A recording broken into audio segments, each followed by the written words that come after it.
y poder a todos ustedes darles un abrazo, por lo menos virtual, aquí desde la ciudad de Medellín.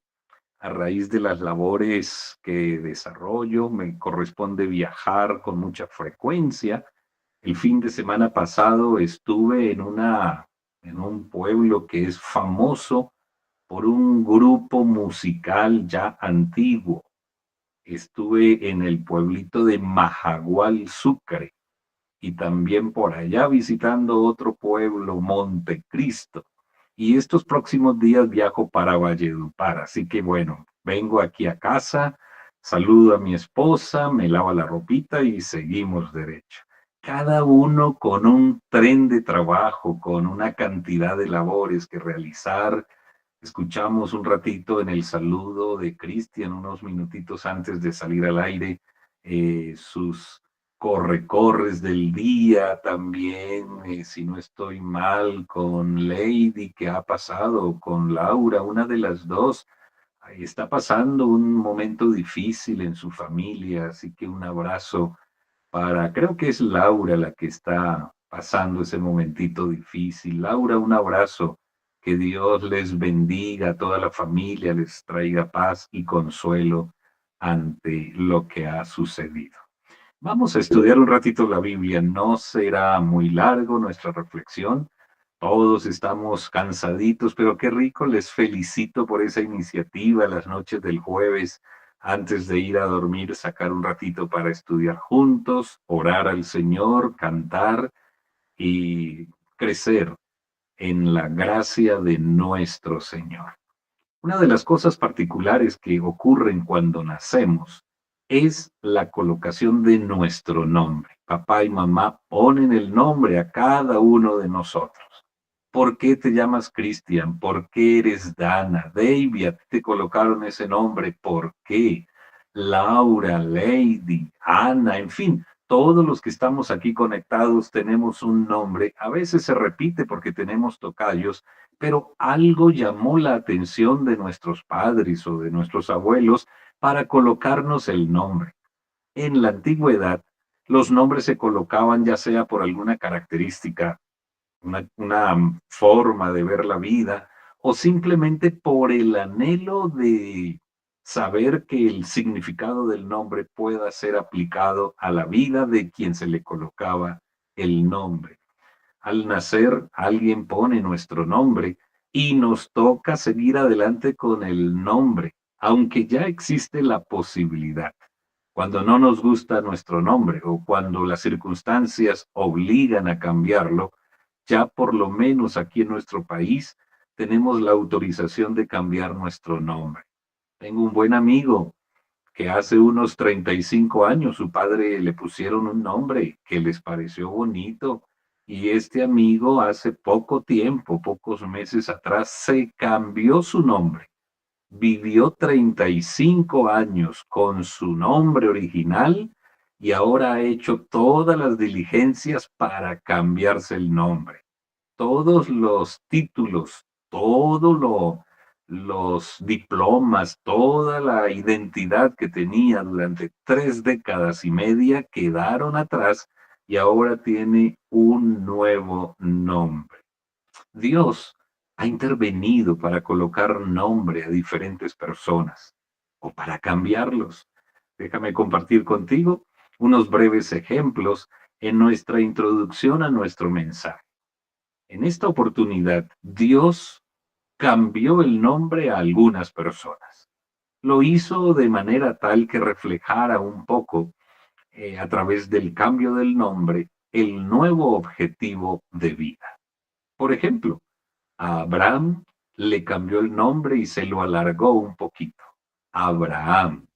Le puso una H y una A adicional y simplemente era Abraham. Ahora todo el mundo cristiano reconoce la figura de Abraham, el nombre que Dios le cambió. Qué interesante. El significado del nombre de Abraham era colocado por el Señor al alargar el nombre.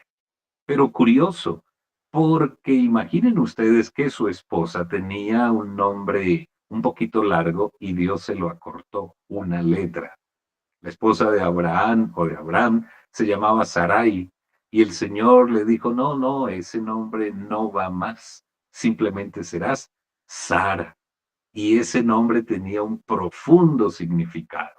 Ahora a través de Google uno puede buscar el significado de su nombre y a menos que sea la conjugación de las primeras vocales o letras del nombre del papá y el nombre de la mamá, cada nombre puede tener un significado muy trascendente, muy importante o no tener un significado muy valioso. Cuando mis padres colocaron mi nombre, pocos se iban a imaginar o no se imaginaron que el nombre que me colocaron era contrario a lo que realmente he vivido en la existencia. Mi nombre significa hombre rico en tierras. Uno busca en Google y teclea Enrique, y cuando leí eso por primera vez, el significado de mi nombre, dije, caramba, mi papá y mi mamá lejos de la realidad, hombre rico en tierras. Bueno, por lo menos tengo una esperanza de ser rico en tierras. Por ahora, la tierra que tengo es la de las materas aquí en casa, donde mi esposa tiene unas florecitas sembradas. Sin embargo, todos estos nombres tienen una interesante capacidad de identidad.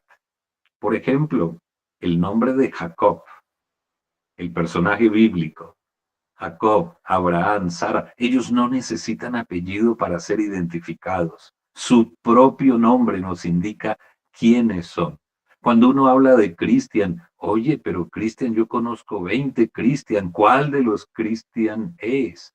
Y aunque el nombre de Dana no es tan frecuente, probablemente también nos corresponde acompañarlo del apellido para poder ya ubicarnos como individuos.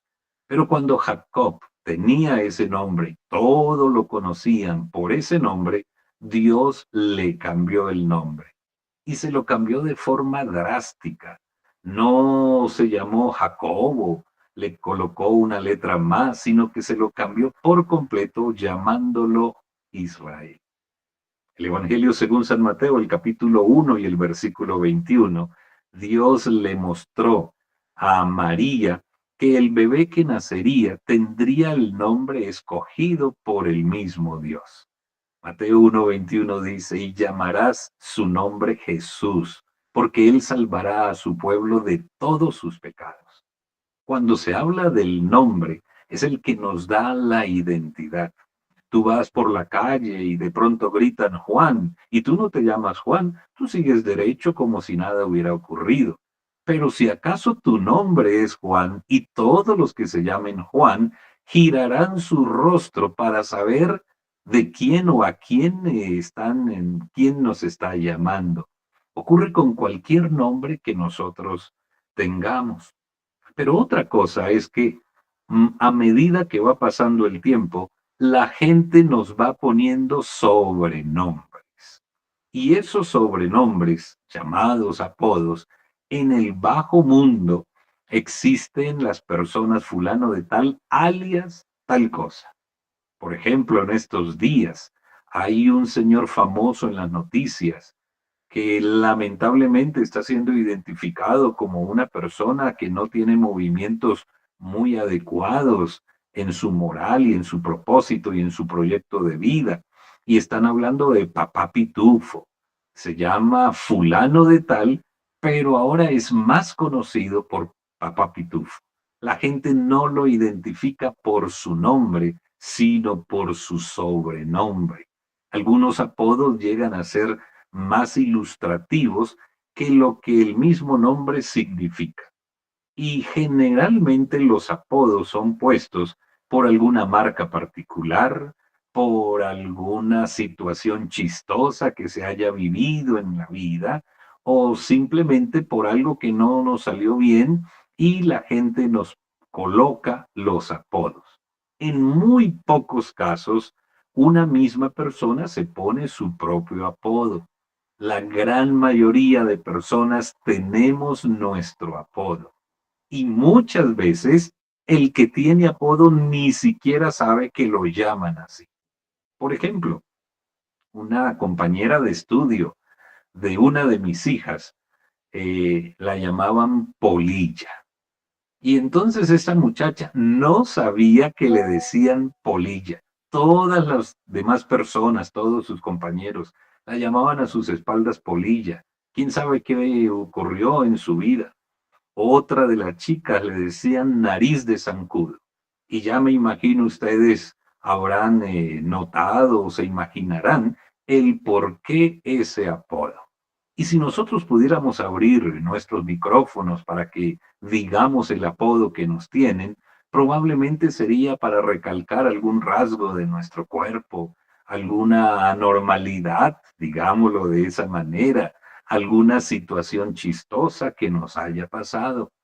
Conocí a una persona que tenía el nombre de un gran escritor inglés y le tocó hacer una lectura en público, pero este muchacho pues no sabía cómo se pronunciaba ese nombre en inglés y lo dijo tal como se escribe, Shakespeare. De ahí en adelante, todo el mundo al sol de hoy lo conoce como Shakespeare. Así que no dijo Shakespeare como naturalmente debiera ser. Así que tengo un buen amigo que se llama Shakespeare y lo conocen sus amigos como Shakespeare. Bueno, vamos a la Biblia. Evangelio según San Marcos, el capítulo 3. Allí en el Evangelio según San Marcos está narrada una interesante historia que ocurrió en el ministerio del Señor Jesucristo, justo en el inicio de su ministerio. El Evangelio según San Marcos, ese capítulo número 3, nos cuenta lo que sucedió desde el versículo 13 en adelante. Hablando de Jesús, o más bien Marcos 3:13, está registrado el asunto del llamado que Jesús hizo a sus discípulos. Y dice Marcos 3:13, después subió al monte y llamó así a los que él quiso y vinieron a él. Estableció a 12 para que anduviesen con él y para enviarlos a predicar, y que tuviesen autoridad para sanar enfermedades, para echar fuera demonios. Y comenzó entonces Jesús a llamar al primero. Dice la versión que tengo de mi Biblia, y llamó a Simón, a quien puso por sobrenombre Pedro. Aquí está la primera faceta de lo que corresponde al título de nuestra reflexión en esta noche. El Dios que pone sobrenombres, el Dios que coloca un nuevo nombre. Ahora Simón es llamado Pedro, le puso por sobrenombre Pedro.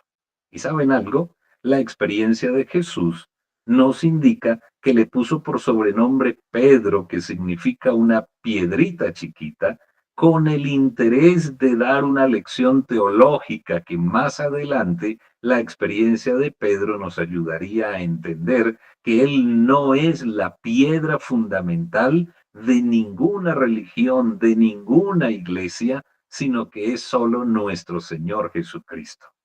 Cuando Jesús le puso el sobrenombre, catapultó a Simón ahora con su sobrenombre. Ya poca gente relaciona a Simón como un pescador, como el que le cortó la oreja a Malco, como el que negó a Jesús. Ya Simón no corresponde en el recuerdo de los cristianos en su gran mayoría como el autor de 2 epístolas que llevan su nombre o su sobrenombre. Todos lo identifican por el sobrenombre. Pero me llama también la atención el versículo 17. A Jacobo, hijo de Zebedeo, y a Juan, hermano de Jacobo, a quien les puso el sobrenombre de Boanerges, que quiere decir hijos del trueno.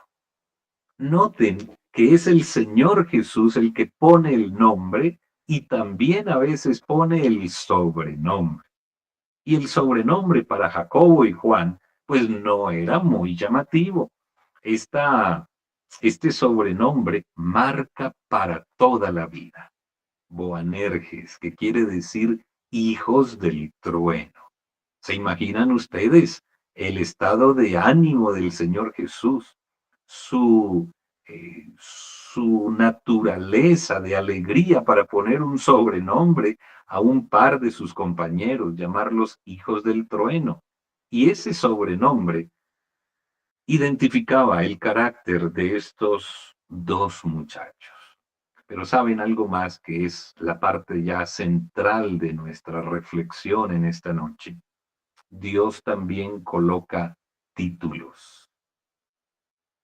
Entonces, hasta aquí podemos decir, tenemos el nombre, podemos tener un sobrenombre, pero ahora Dios quiere colocar un título para identificar a sus seguidores. Por ejemplo, en la epístola de Santiago, el capítulo 2, versículos 21 al 23, Santiago narra que Abraham fue llamado amigo de Dios. Qué interesante que los seres humanos ponemos el nombre, ponemos el sobrenombre, en algunos casos Dios pone el nombre, Dios coloca el sobrenombre, pero en este caso particular fue Dios el que toma la iniciativa para llamar a Abraham su amigo. En la experiencia de Moisés, también podemos nosotros ver claramente que Moisés era un compañero de Dios, porque eso dice Éxodo, el capítulo 33 y versículo 11, que debido a la relación que Moisés tenía con Dios, debido al cumplimiento fiel del ministerio y el liderazgo de Moisés, Dios hablaba cara a cara con Moisés como lo hacía cualquiera con su compañero. Así que el título que tenía Moisés es el compañero de Dios. Y qué hermoso es saber que es Dios el que coloca el título debido al relacionamiento, debido a nuestra manera de interactuar con el Señor. Dios coloca títulos a las personas. El capítulo 13 del libro Hechos de los Apóstoles, David es llamado, inspirado por Dios, como el hombre con el corazón de Dios. Qué hermoso título tiene David. No es doctor David, no es ingeniero David, no es el título académico el que lo va a identificar, no es el título portentoso de alguna herencia o de pertenecer a la familia real. El título que ostenta David es el hombre con el corazón de Dios. Y finalicemos este asuntito de los títulos que Dios coloca. Cuando habla de Daniel, el profeta Daniel en el capítulo 10 y el versículo 11, la palabra de Dios señala que Daniel era llamado por los mismos ángeles de Dios como el hombre muy amado por Dios. De nuevo, Daniel no era reconocido por su juventud, por su fidelidad, por su título académico. Era sencillamente llamado muy amado. Cuando recibió una visión de parte de Dios y no la entendió, Daniel quedó triste, pero el Señor le envió un ángel y le dijo: Daniel, muy amado de Dios, he venido para explicarte la visión. Y Daniel pudo entonces entender las profecías, probablemente no en toda su extensión, pero Daniel pudo comprender el mensaje que Dios le dio a Nabucodonosor, le dio al pueblo de Israel y a nosotros hoy, en el marco de las profecías relacionadas con el ministerio del Señor Jesucristo y con el reino que Dios establecerá muy pronto. Pero dentro de ese contexto, Daniel es llamado muy amado por Dios. Unamos las tres ideas que hasta aquí hemos mencionado: nombre, sobrenombre, título. Cada uno de nosotros tiene que ver con ello. ¿Cuál es tu nombre? Bueno, ya en nuestras identidades, en nuestra cédula, en nuestro pase, en nuestros cuadernos cuando los marcamos, en toda parte está nuestro nombre. Pero el sobrenombre, pues también tiene que ver, lamentablemente, muchas veces con rasgos negativos e imperfectos. ¿Saben? Al leer las Sagradas Escrituras, algunos sobrenombres nos recuerdan nuestra situación, pecadores e imperfectos. En la palabra de Dios, el Evangelio según San Lucas. Este texto lo voy a leer de una manera textual, tal como está en la Biblia. El Evangelio según San Lucas, el capítulo número 9, los versículos 51 al 56, ocurrió una historia muy interesante. Dice la Escritura. Cuando se cumplió el tiempo en que Jesús había de ser recibido arriba, afirmó su rostro para ir a Jerusalén y envió mensajeros delante de él, los cuales fueron y entraron en una aldea de los samaritanos para hacerle preparativos. Mas estos samaritanos no lo recibieron, porque su aspecto era como de ir a Jerusalén. Viendo esto sus discípulos Jacobo y Juan, los hijos del trueno, dijeron, Señor, ¿quieres que oremos? Esta versión me encanta mucho porque declara una palabra de consagración absoluta. Jacobo y Juan durante 3 años habían escuchado los mensajes del Señor Jesús, habían sido testigos de los milagros de Jesús y ahora, cuando son puestos a prueba porque los rechazan los samaritanos, Jacobo y Juan le dicen al Señor, Señor, ¿quieres que oremos? Me hubiera gustado que esta pregunta hubiese quedado hasta allí, pero el siguiente contenido, la pregunta no termina ahí. La frase es más significativa. ¿Quieres que oremos y pidamos que el Dios mande fuego del cielo, como lo hizo con Elías, y los consuma? Nota qué interesante. Nosotros hasta podemos tomar eh, algunas indicaciones cristianas. Podemos hasta utilizar un lenguaje cristiano para desearle el mal a los demás. Nuestro cristianismo es puesto a prueba para mirar cómo reaccionamos. Y Jacobo y Juan, los hijos del trueno, saben el valor de la oración. Ellos conocen que Dios contesta las oraciones. Conocedores de la historia del Antiguo Testamento, conocedores del ministerio del profeta Elías, le sugieren a Jesús, Señor, ¿quieres que oremos? Jacobo y Juan tenían un digno concepto teológico de la oración. Ellos conocían en experiencia lo que la oración es capaz de hacer. Pero saben, el motivo de oración es un motivo egoísta. ¿Quién va a decir que orar es malo? ¿Quién va a criticar a un joven cristiano que diga, pues oremos? Pero si la frase culminara ahí sería para elogiarlo. Pero Jacobo y Juan están identificando que el poder de la oración puede también traer destrucción y callar nuestra sed de venganza y satisfacer una declaración de justicia propia. Cuando la gente sale a marchar por algo que les parece equivocado o que evidentemente es equivocado, sale el grito de entre las gargantas de quienes van marchando, justicia, pedimos justicia, clamamos por justicia. Y ahí está Jacobo y Juan, con ese espíritu envalentonado, para que Dios vengue lo que ellos tal vez no pueden hacer por sus propios medios.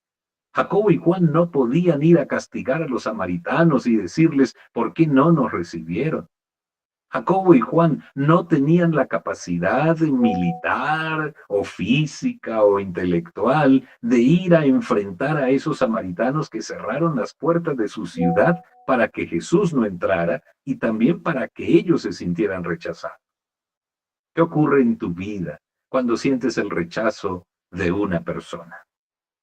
¿Qué ocurre cuando te hacen bullying en la universidad, en el trabajo o en cualquier otro lugar, especialmente por tus creencias religiosas y tu estilo de vida. Probablemente sientas que la sangre te hierve. Probablemente tienes que disimular con una sonrisa que sale forzada, mientras por dentro tú estás diciendo, es que yo tengo, ojalá pudiera vengarme porque estos no pueden avergonzarme delante de los demás. Y ahí está Jacobo y Juan reaccionando con acciones cristianas, pero con motivos que daban justamente la clave a Jesús por el cual los había llamado hijos del trueno. Ahí estaba la razón por la cual Jesús les había llamado hijos del trueno. No interesa que tuviesen 3 años y algunos meses de andar con Jesús. Jacobo y Juan ya habían participado en eventos misioneros. Jacobo y Juan sabían por experiencia propia lo que significaba ser enviados por Jesús de dos en dos para sanar enfermos, para echar fuera demonios y para predicar el Evangelio. Jacobo y Juan eran, por decirlo así, ancianos jóvenes de la iglesia que con el ímpetu que tenían había visto cómo Dios obraba a través de ellos. Pero saben que no es suficiente esto. Esta historia nos recuerda la fragilidad del carácter de nosotros, los seres humanos, incluyéndonos, por supuesto, a nosotros en primer lugar como creyentes del Evangelio, como conocedores de la palabra de Dios.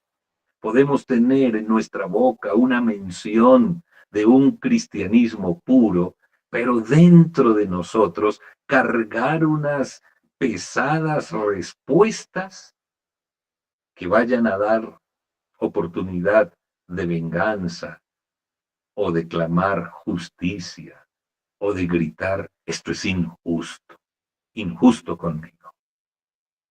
Jacobo y Juan son el claro ejemplo de lo que puede suceder en la experiencia de un joven, de una señorita, de un miembro de iglesia, de un líder de iglesia, de cualquiera de nosotros que conoce la teoría del Evangelio, pero que aún no ha permitido que Dios le transforme.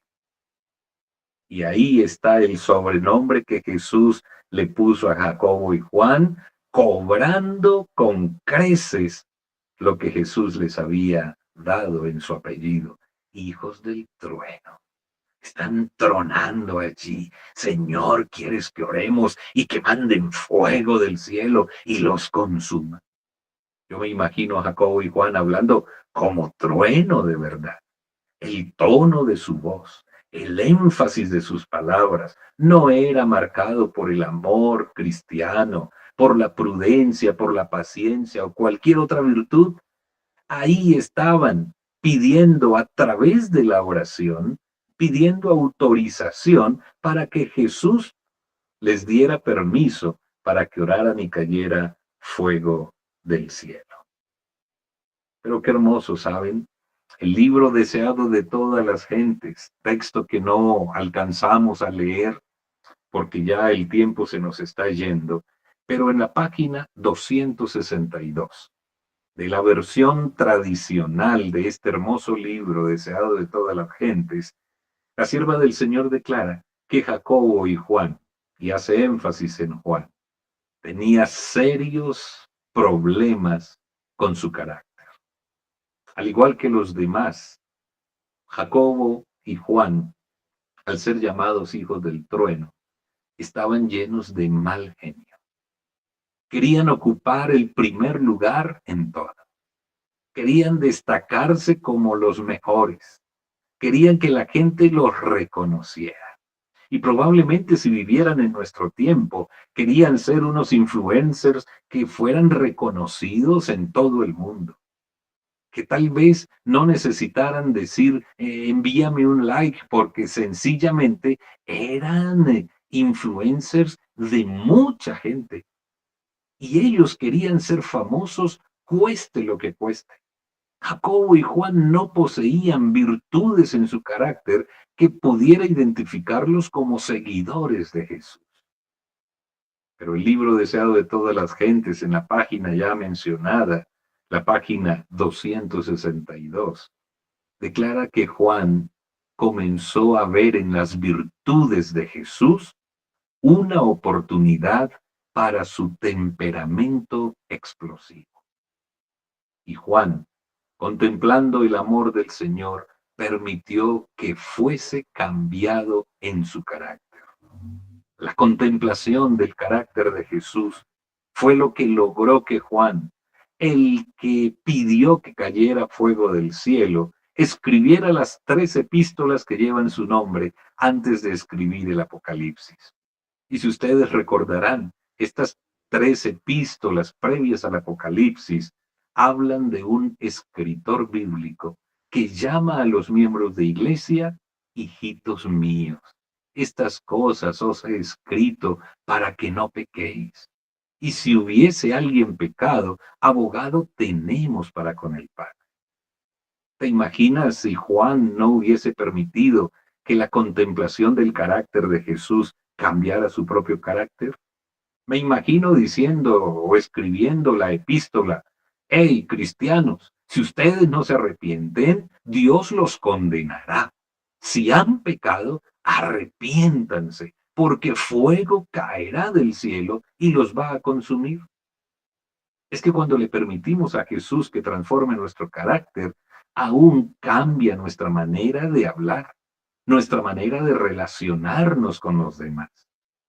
Tomamos prudencia y queremos honrar a nuestro Señor de todo corazón cuando permitimos que el Señor nos transforme.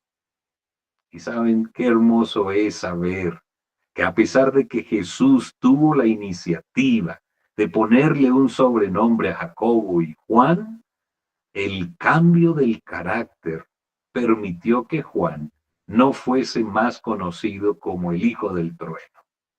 Juan es más conocido como el discípulo amado. Hermoso, cambiar de trueno a discípulo amado. Eso solo se logra cuando nosotros permitimos que que Dios cambie y transforme nuestro carácter. Cuando le permitimos que, a pesar de que no podemos hacerlo por nuestra propia cuenta, Dios está listo para ayudarnos a ser transformados. Y lo hace de maneras increíbles.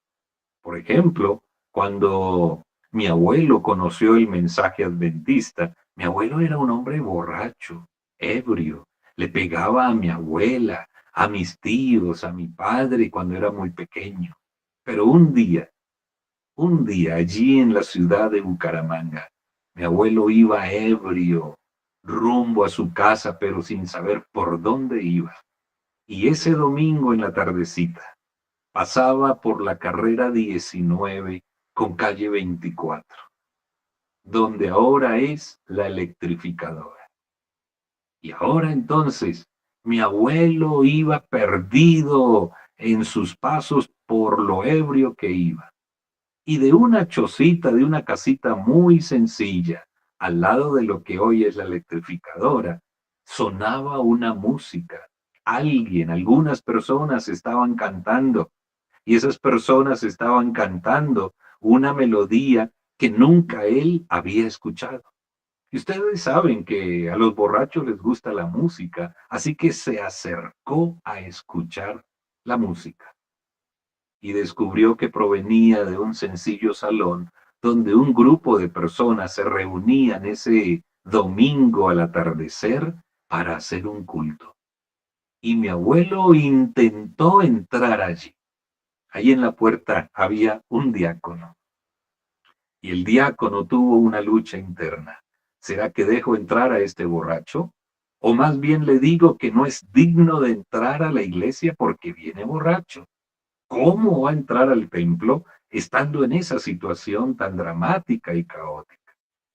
Pero Dios tocó al diácono y el diácono le dijo a este hombre borracho: hey, eres bienvenido, con dos condiciones. Número uno, te sientas conmigo en la última banca. Y número dos, no vas a hacer ningún comentario. Todo el tiempo calladito. ¿Aceptas? Y mi abuelo, en medio de su ebriedad, afirmó con un movimiento de cabeza. Y entró, se sentó en la última banca y el diácono se sentó al lado de él. La otra condición de no hacer mucha bulla no tuvo mucho esfuerzo por hacerlo, porque al minuto mi abuelo estaba dormido. No supo el sermón, anunciaron el último himno y tampoco supo lo que fue cantarlo. Terminaron con una oración y mi abuelo seguía dormido. El diácono tuvo que despertarlo. Y entonces le dijo, hey amigo, nos vamos. Hasta el próximo miércoles en la noche volveremos a abrir y creo que no te gustará estar aquí todo este tiempo. Así que mi abuelo se levantó, ebrio como seguía, comenzó a salir y el diácono le dijo, pero dame tu nombre y tu dirección porque quiero visitarte. Y esa fue la forma en que el Evangelio llegó a nuestra familia. De una manera extraordinaria, Dios cambió a ese borrachín que llegó a ser diácono, que llegó a ser anciano de iglesia, que llegó a ser el padre de mi padre, quien es pastor, y también soy su nieto mayor. Gracias a Dios por estas historias. Dios cambia la historia de la vida de todos nosotros. Recuerda, aunque estés utilizando un lenguaje religioso, tu corazón puede estar cargado de cosas que Dios tiene que cambiar con tu bendición. Y al terminar, poder decirte de todo corazón, Dios tiene el plan de cambiarte la vida. Dios tiene el plan de cambiarte tu nombre. Y en Apocalipsis está la gran promesa de quienes recibiremos la corona de la vida eterna, también recibiremos en una piedrita blanca, escrito por la mano de Dios, nuestro nuevo nombre, ya sin apodo, pero con el título de hijos de Dios por la eternidad. ¿Cuál es tu nombre? ¿Cuál es tu sobrenombre? Pero te podrás ahora preguntar, ¿qué título colocaría Dios para ti? ¿El joven fiel que nunca falla? ¿O el que canta con mucha alegría? No sé qué título pudieras ostentar a partir de hoy. Y aunque tú no te puedes colocar tu propio título, y aunque nadie puede colocar un título para ti, solo Dios lo coloca, anhelo de todo corazón que puedas tener las virtudes que Dios quiere colocar en tu vida para que tengas un nombre nuevo, para que si tienes un sobrenombre que marca alguna característica negativa, ya sea física, intelectual, de comportamiento o de cualquier otra naturaleza, pueda desaparecer ese sobrenombre y ahora el título te identifique como hijo de Dios o hija de Dios desde ahora y para siempre. La historia tuya puede cambiar. No interesa cuánto tiempo lleves en tu iglesia. No interesa qué títulos tengas académicos. Dios anhela darte un título de honor porque habrás permitido que Él cambie tu carácter. Tu vida será diferente. La gente lo notará y tú gozarás de una experiencia con Cristo que te fortalecerá mientras llegamos salvos al reino de los cielos. Inclina tu rostro allí donde estás y acompáñame en una breve oración. Querido Padre, gracias por tu amor. Gracias porque nos das la oportunidad ya casi de ir a descansar con los pensamientos bíblicos en nuestra mente. Esta noche, mientras hay tantos sucesos difíciles en este mundo, agradecidos porque podemos descansar esta noche confiados en tu amor. Padre, gracias por el nuevo nombre que quieres colocarnos para darnos a conocer en el reino de los cielos. Gracias porque ya no existirán sobrenombres por alguna característica negativa de nuestra vida.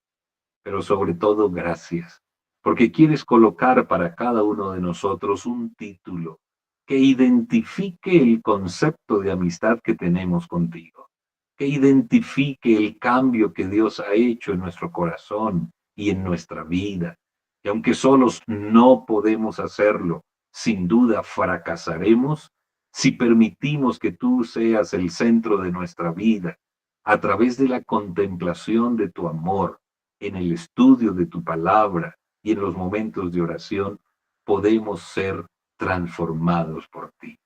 Tu bendición, Señor, para todos los que han estado conectados en esta reunión. Gracias por estas iniciativas y porque llenas de paz nuestro corazón al descansar.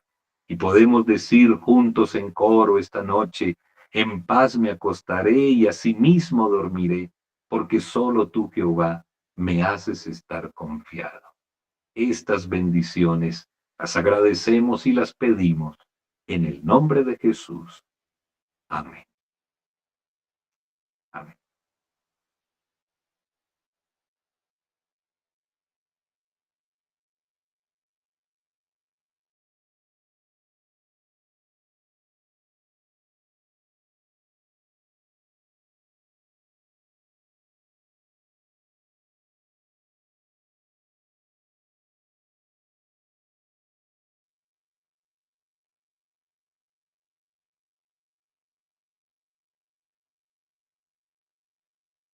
Amén.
Claro que sí, claro que sí. Muchas gracias.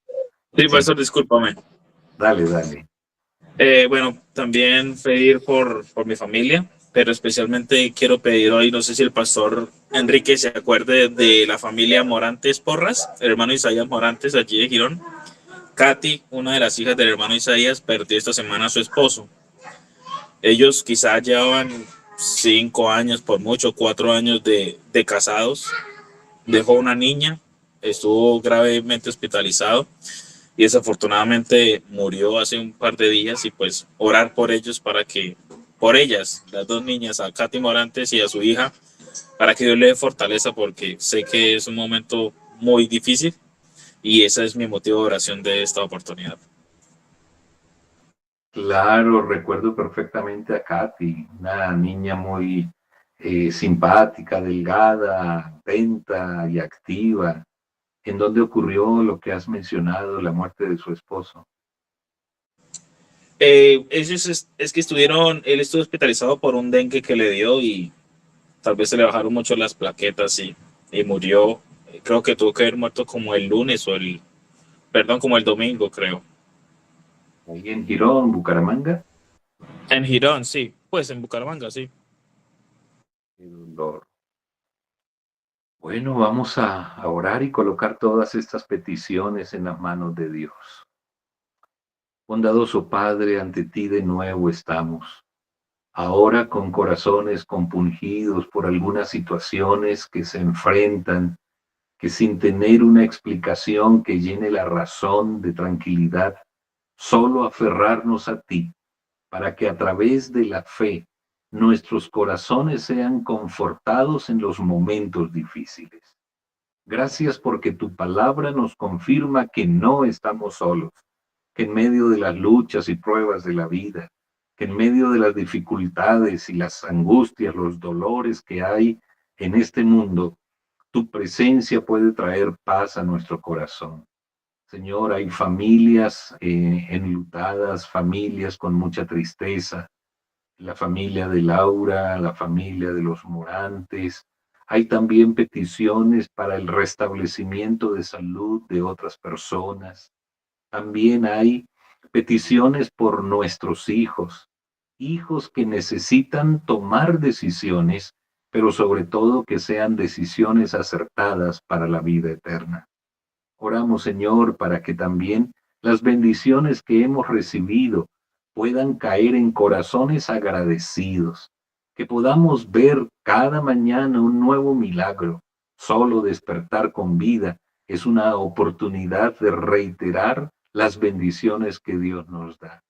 Y Padre, en esta noche, antes de descansar, dejamos todas nuestras cargas a tu cuidado para que tú nos quites toda preocupación, porque eres el consuelo de nuestra vida, porque eres el que puede darnos fortaleza y porque nos ayudarás con tu bendición a llegar triunfantes al reino de los cielos. Estas peticiones que han sido expuestas y las que tenemos en nuestro corazón, que tú las conoces, las dejamos en tus manos para que obren en ti, en tu corazón lleno de amor, tu santa y divina voluntad, porque lo pedimos en el nombre de Jesús. Amén. Amén.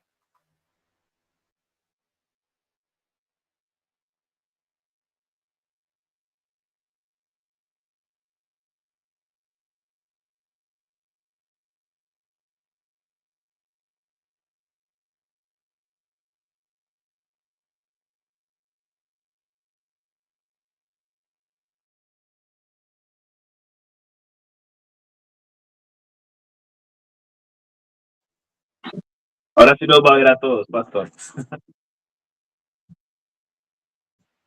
Muchas gracias, pastor, por la compañía. Con todo gusto, ha sido un grato privilegio, ¿sabe? Muy pocas veces tengo ese gusto de estar con jóvenes tan animados en las cosas de Dios. Oramos para que el Señor les bendiga siempre y nos dé siempre su fortaleza. A quienes pasan por momentos difíciles, nuestro abrazo de solidaridad, pero sobre todo el deseo que podamos muy pronto vernos en el reino de los cielos. Qué simpáticos están todos, muy bien. Pensé que ya estarían empijamados, pero no. Que Dios les bendiga.